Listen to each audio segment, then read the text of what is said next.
Shalom Elohim, Bapak Ibu dan teman-teman yang terkasih dalam Tuhan Yesus Kristus. Puji Tuhan, kita berjumpa kembali dalam program kesaksian iman yang luar biasa ini. Dan saya selalu berdoa buat Bapak Ibu dan teman-teman semua sehat, bahagia, dan dalam perlindungan Tuhan yang sempurna. Dan tentunya menjadi berkat besar bagi banyak orang dan diberkati Tuhan berlimpah-limpah. Puji Tuhan, puji Tuhan, puji Tuhan. Baik, hari ini kita akan mendengarkan kesaksian dari Bapak Ferry Setiawan, ya, seorang Muslim yang luar biasa. Kenapa luar biasa? Karena beliau bertobat secara ajaib, ya, secara supranatural.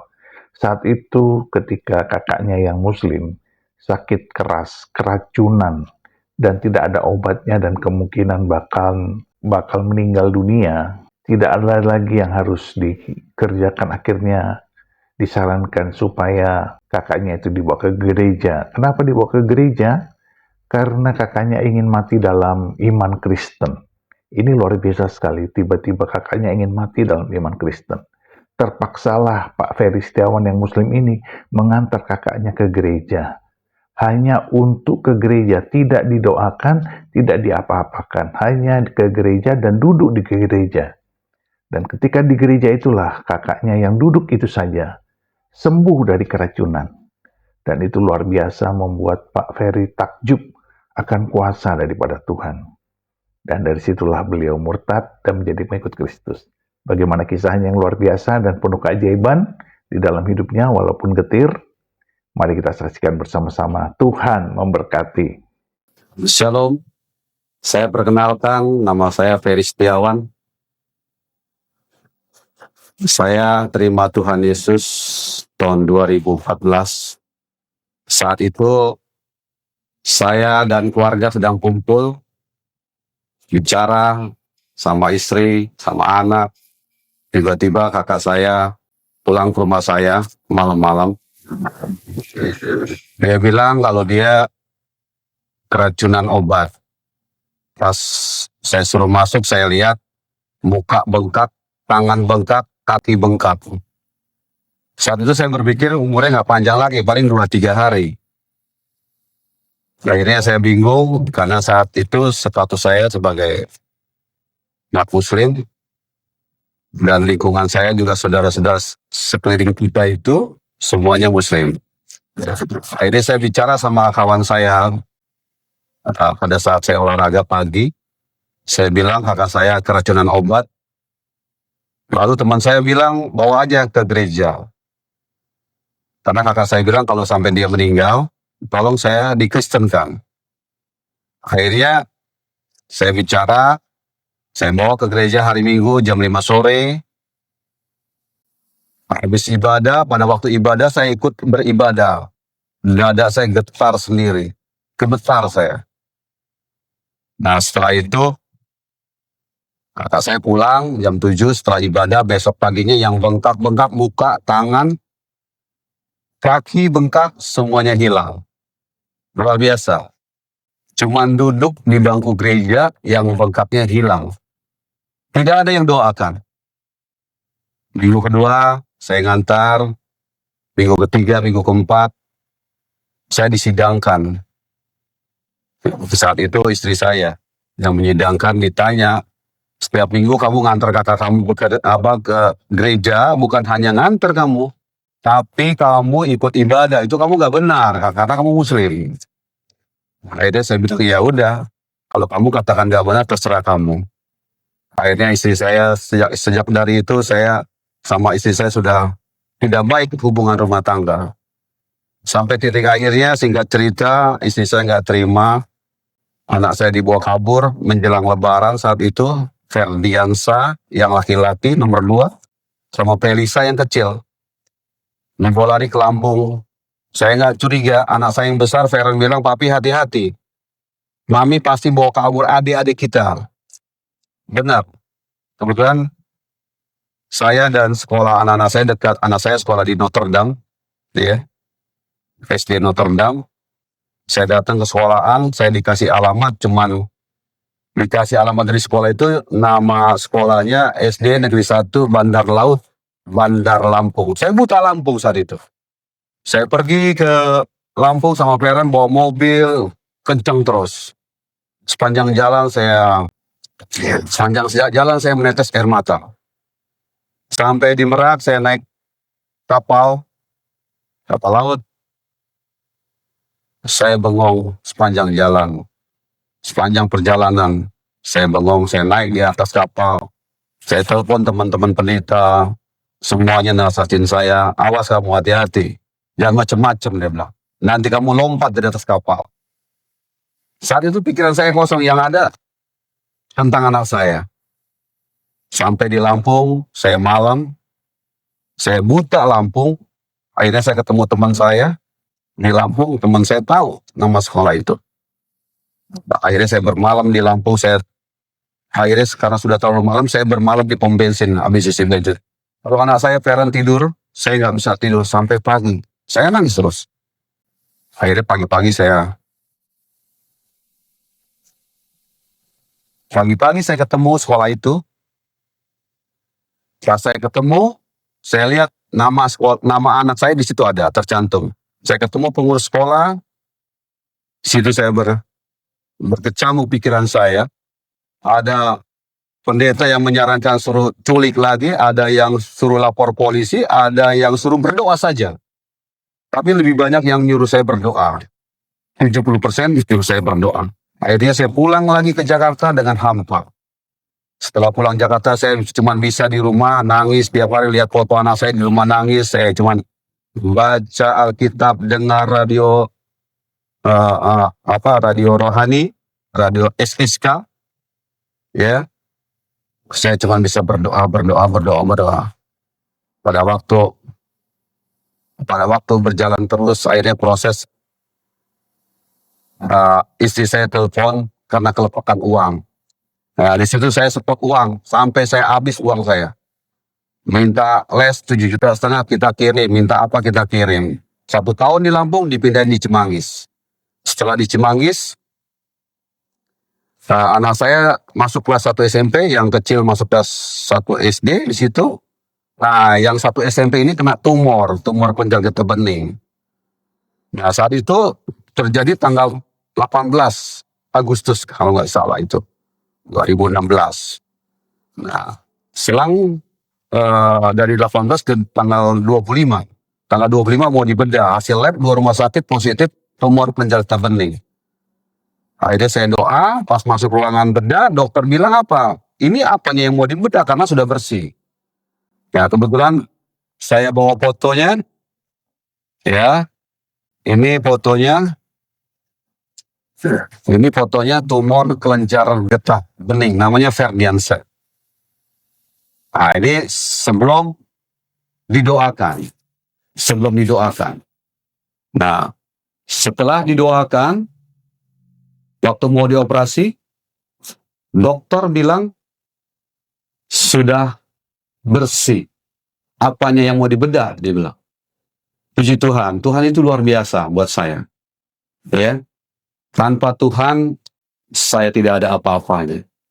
Makanya saya ingin memberikan masukan untuk saudara semua. Kalau Anda bersaksi, kesaksian adalah pengalaman hidup kita sama Tuhan. Tidak bisa dikarang-karang, tidak bisa ditambahkan, ya, tidak bisa itu, ya, karena kesaksian itu harus nyata. Nah, setelah itu anak saya sembuh, tapi dengan cara Tuhan anak saya dikembalikan, peristiwa-peristiwa yang sangat menyakitkan di mata saya, di mata anak-anak saya. Saat itu keberadaan maminya tidak bagus karena dia sudah sama orang lain yang diketahui oleh anak-anak saya. Nah, akhirnya saya ambil anak-anak saya, rumahnya saya ambil semua, maksudnya itu buku-buku yang ada di situ saya ambil, ijazah anak saya ambil, dan dia pergi sama laki-laki itu. Nah, keesokan harinya anak saya kan masih ada 2 bulan lagi sekolah di Cimanggis. Saya dari Maruya Cimanggis, jam 3:30 pagi saya sudah ngantar anak saya ke Cimanggis. Nanti lagi ke Maruya tiap hari selama 3 bulan saya. Setelah itu anak saya kembalikan lagi anak saya sekolah di Notre Dame kembali. Sekarang anak saya sampai saat ini sekolah di Notre Dame. Yang Ferdi sekarang sudah kelas 2 SMA, Felisa sudah kelas 6, Saya sangat bersyukur sama Tuhan, ya, karena Tuhan berikan kehidupan yang baik. Ya, anak saya semua tiga-tiganya yang tidak ada yang saya suruh ikut saya. Tidak ada. Apakah saya pernah bilang sama anak saya, kamu ikut papi masuk Kristen? Tidak pernah saya, karena itu bukan bagian saya. Saya hanya memberikan contoh tingkah laku saya yang baik, ya, sikap saya yang baik, kasih sayang saya yang baik. Anak saya dengan sendirinya melihat saya. Ya, oleh sebab itu anak saya sekarang ikut saya semua. Saya puji Tuhan sekali. Nah, saya pernah juga baru-baru itu saya berpuasa 40 hari. Saya tujuannya berpuasa supaya Tuhan jamah istri saya supaya ikut Tuhan Yesus. Ternyata ada yang dipilih Tuhan, ada yang tidak. Ya, istri saya bagian yang tidak dipilih Tuhan karena dia kemauan dia sendiri. Anak saya cuma bisa berdoa, tapi anak saya ngelihat saya rajin ibadah, akhirnya dia dengan sendirinya. Pertama parent bilang, papi, aku ikut dong ke gereja. Ya, puji Tuhan sampai saat ini anak saya semua sudah Kristen, parent sudah dibaptis, Ferdi sudah dibaptis, saya sudah dibaptis di Israel di Sungai Yordan. Waktu saya berangkat 2014 bulan Februari, tanggal 23, saya berangkat ke sana. Ya, saya cuma berdoa, saya iseng, Tuhan, saya pengen datang ke tanah perjanjianmu. Tapi besok paginya, Tuhan jawab. Tiba-tiba kawan saya bilang, bagaimana keadaan kamu sama istri kamu? Istri saya masih marah, Pak. Saya bilang. Nah, terus kawan saya tanya, kamu mau ikut saya nggak? Kemana? Israel. Oh, saya kaget, malam saya doa. Tapi pagi dijawab Tuhan, luar biasa Tuhan. Jadi kalau kita punya masalah, punya problema, lapor sama Tuhan dulu. Jangan kita ngandelin diri kita. Kalau kita ngandelin diri kita, nanti kita nggak berhasil, Tuhan bilang apa? Ya sudah, kamu nggak usah minta tolong sama saya. Betul nggak? Nggak usah minta tolong sama saya, karena kamu sudah mengandalkan kemampuan kamu pada Tuhan. Berarti kan Tuhan di belakangin sama kita. Ya, jadi saya sarankan untuk saudara-saudara yang mendengarkan ini, kalau Anda punya masalah, doa dulu. Minta sama Tuhan.